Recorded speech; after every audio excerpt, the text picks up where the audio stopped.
अमीर और गरीब बहू की गणेश चतुर्थी। कोमल, तू अभी तक तैयार नहीं हुई, जल्दी कर, हमें लेट हो रहा है। पूर्वी, बाबा की तबीयत खराब थी तो मैं उन्हें दवाई दिलाने के लिए गई हुई थी, इसलिए लेट हो गया। तू बस 10 मिनट इंतजार कर, मैं अभी कपड़े बदल कर आती हूँ। जल्दी आना, विसर्जन का टाइम हो गया है। अगर लेट हो गए तो गणपति बप्पा का विसर्जन हो जाएगा और हम इस बार गणपति बप्पा का विसर्जन नहीं देख पाएंगे। आज तक कभी ऐसा हुआ है कि हमने गणपति बप्पा का विसर्जन ना देखा हो? बस तू रुक, मैं अभी आई। इतना बोलकर कोमल जल्दी से जाकर तैयार होती है, जिसके बाद पूर्वी और कोमल गणपति बप्पा के विसर्जन को देखने के लिए नदी किनारे चले जाते हैं, जहां बड़ी धूमधाम से गणपति बप्पा का विसर्जन किया जाता है। कोमल, मुझसे एक वादा कर, शादी के बाद भी हम हमेशा गणपति बप्पा का विसर्जन साथ में ही देखेंगे और उनका विसर्जन भी साथ में ही करेंगे। लेकिन तुम तो जानती हो ना कि तुम एक अमीर परिवार से हो और मैं गरीब परिवार से। तुम्हारी शादी एक अमीर परिवार में ही होगी और मेरी एक गरीब परिवार में। शादी के बाद तुम कहाँ, मैं कहाँ। शायद शादी के बाद हम कभी एक दूसरे से मिल भी ना पाए। ऐसा मत बोलो, हम चाहे जहाँ भी रहें लेकिन हम गणपति बप्पा के विसर्जन के समय जरूर एक दूसरे से मिलेंगे। पूर्वी और कोमल दोनों बचपन की बहुत अच्छी सहेलियां होती हैं। बचपन से ही दोनों हर साल गणपति बप्पा का विसर्जन साथ में ही देखते थे और मिलकर गणेश चतुर्थी का त्योहार मनाते थे। जहां एक तरफ पूर्वी बहुत बड़े अमीर परिवार से होती है, वहीं कोमल एक गरीब परिवार से होती है। लेकिन इसके बावजूद भी दोनों सहेलियों में किसी भी तरह का कोई मनमुटाव नहीं होता। समय गुजरता है और दोनों सहेलियों की शादी हो जाती है और शादी के बाद जहां पूर्वी अपने अमीर ससुराल में सारे ऐशो आराम के साथ रहती है, वहीं कोमल अपने गरीब ससुराल में अपने पति राजीव के साथ खुशी खुशी रहती है। सुनिए, वो कुछ दिनों में गणेश चतुर्थी आने वाली है, तो उसके लिए मुझे तैयारी करनी थी। गणपति बप्पा की मूर्ति लानी है और उनका कुछ सामान भी। थोड़े पैसे मिल सकते हैं क्या? मेरे पास ज्यादा तो पैसे नहीं हैं, बस ये 1000 रुपए हैं, वो भी इस महीने के खर्च के पैसे हैं ये। आप फिक्र मत करिए, मैं सारा सामान भी ले आऊंगी और मैं खर्चा भी चला लूंगी। राजीव कोमल को 1000 रुपए देता है, जिसके बाद कोमल गणपति बप्पा की एक छोटी सी मूर्ति लाती है और उनकी पूजा का सामान और बाकी पैसों से अपने महीने भर का खर्चा चलाती है। वहीं पूर्वी गणेश चतुर्थी के आने की खुशी में गणपति बप्पा की बहुत बड़ी मूर्ति लाती है और उनके मंदिर को बहुत सुंदर तरीके से सजाती है। पूर्वी, मंदिर तो तुमने बहुत अच्छे से सजाया है और ये गणपति बप्पा की मूर्ति भी बहुत ज्यादा सुंदर लग रही है। लगता है तुम्हें गणेश चतुर्थी कुछ ज्यादा ही पसंद है। हाँ, मुझे ये त्योहार बहुत पसंद है। शादी से पहले मैं और मेरी सहेली कोमल हमेशा हर साल गणेश चतुर्थी का त्योहार मिलकर मनाते थे और साथ में ही गणपति बप्पा का विसर्जन भी करते थे। काश इस साल भी मैं गणपति बप्पा का विसर्जन अपनी सहेली के साथ ही करूं। तो इसमें प्रॉब्लम क्या है? विसर्जन से पहले तुम जाकर अपनी सहेली से मिल लेना, उसके बाद तुम दोनों एक साथ ही गणपति बप्पा का विसर्जन करना। अक्षय की बात सुनकर पूर्वी बहुत खुश होती है और ऐसे ही कुछ दिन बीत जाते हैं। कोमल का पति राजेश रोज की तरह अपना खेतों का काम निपटाकर घर लौट रहा होता है कि तभी सामने से तेजी से आ रही मोटर बाइक से राजीव का एक्सीडेंट हो जाता है और इस एक्सीडेंट में राजीव की जान तो बच जाती है, लेकिन राजीव को बहुत गहरी चोट आती है। मैंने इनकी पट्टियां कर दी हैं और दवाई भी लिख दी है, लेकिन अभी इन्हें आराम की सख्त जरूरत है।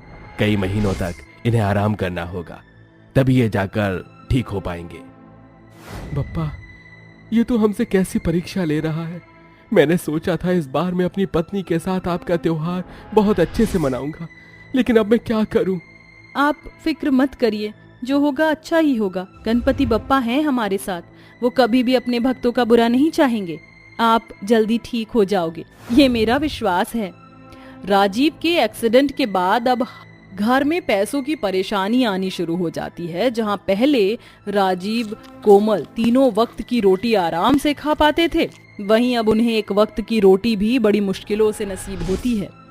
ये क्या कोमल, इतने से चावल? इस आधी प्लेट चावल में तुम और मैं क्या खाएंगे? इसमें ना ही तो तुम्हारा पेट भरेगा और ना ही मेरा। आटा खत्म हो गया है, बस थोड़े से ही चावल बचे थे तो मैंने उसमें से गणपति बप्पा के लिए थोड़ी सी खीर बना दी और जो चावल बच गए थे उसे मैंने बना दिए। मुझे माफ कर देना, ये सब मेरी गलती है, मेरी वजह से ही हो रहा है ये सब। हम तो गणपति बप्पा को अच्छे से भोग भी नहीं लगा सकते। जरूरी नहीं है कि हम गणपति बप्पा को अच्छी अच्छी चीजों का ही भोग लगाएं। भगवान हमसे कभी भी ये नहीं कहते कि हम उन्हें भोग लगाएं। हमारी भोग और उन पर किए गए पैसों के खर्चे से वो खुश नहीं होते। वो तो हमारी भक्ति और इंसानियत से खुश होते हैं। जहाँ एक तरफ कोमल और राजीव गरीबी में अपने दिन काट रहे थे और गणपति बप्पा के लिए ढंग से भोग भी नहीं बना पा रहे थे, वहीं पूर्वी और अक्षय आए दिन गणपति बप्पा के लिए अलग अलग और तरह तरह के भोग बनाते। किसी दिन मोतीचूर के लड्डू तो किसी दिन मोदक।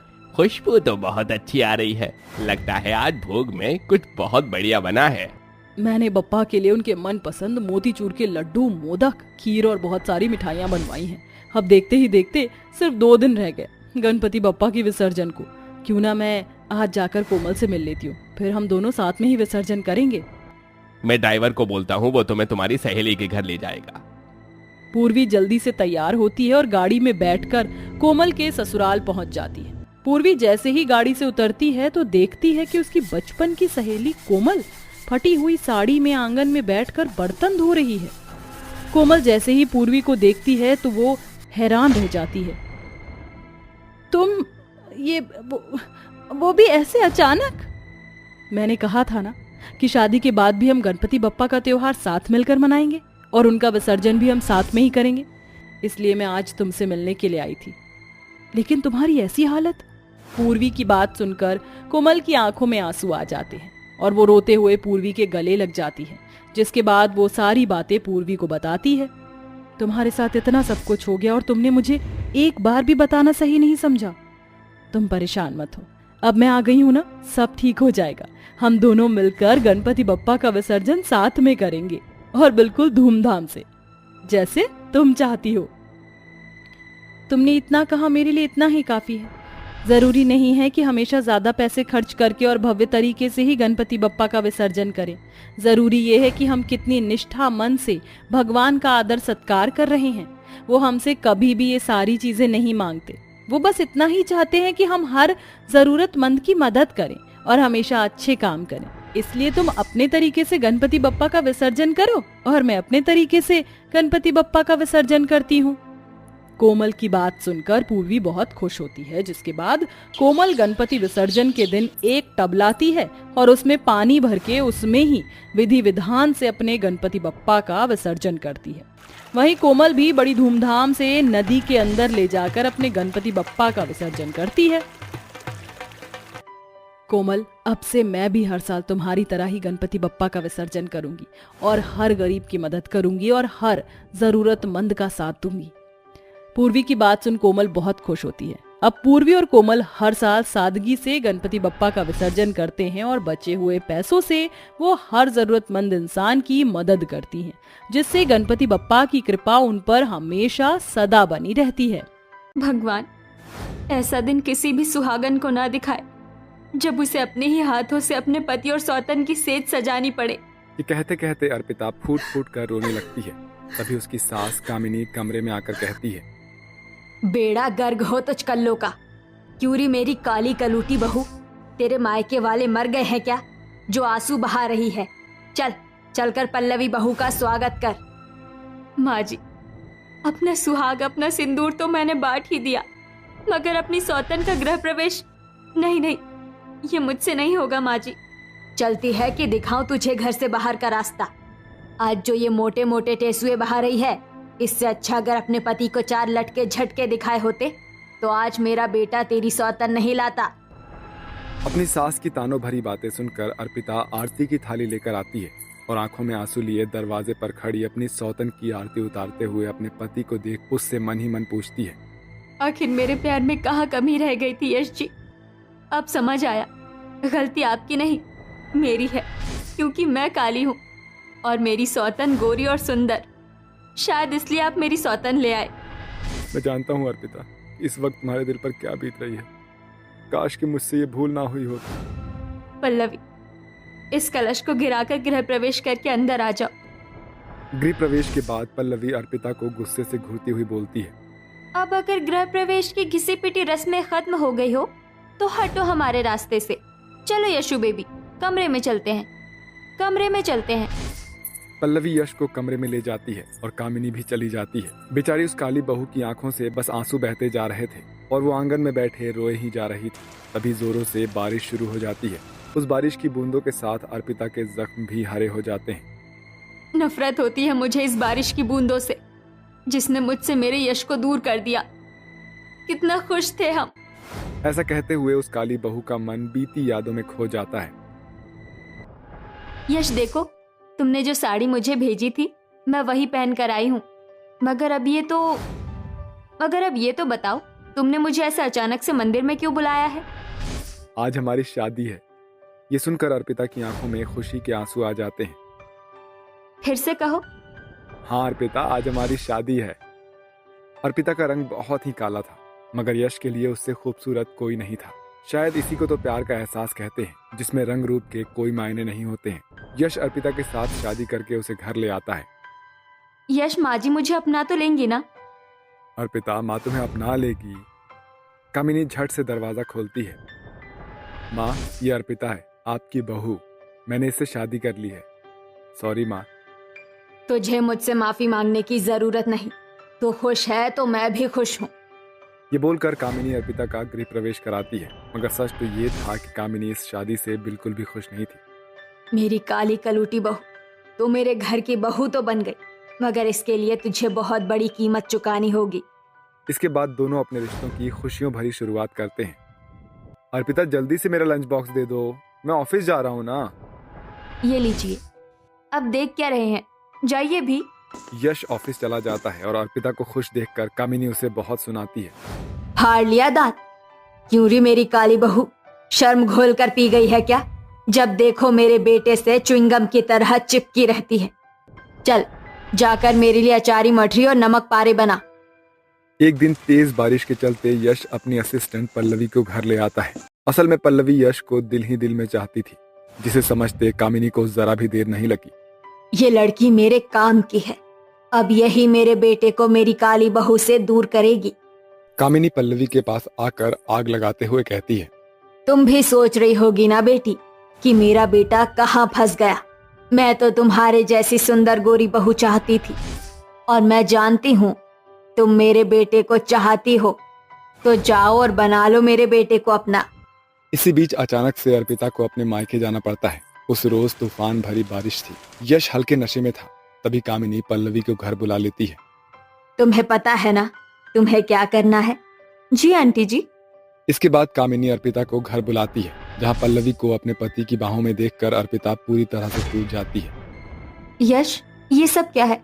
तुम और पल्लवी एक साथ? यश झुंझला कर उठता है।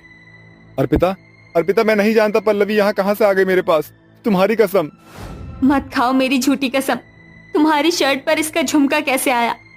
और तुम्हारे बदन पर ये लिपस्टिक के निशान? कह दो क्या ये झूठ है? एक पति पत्नी के बीच सबसे अहम होता है भरोसा। तुमने मेरा वो भरोसा तोड़ दिया। बंद कर ये नौटंकी।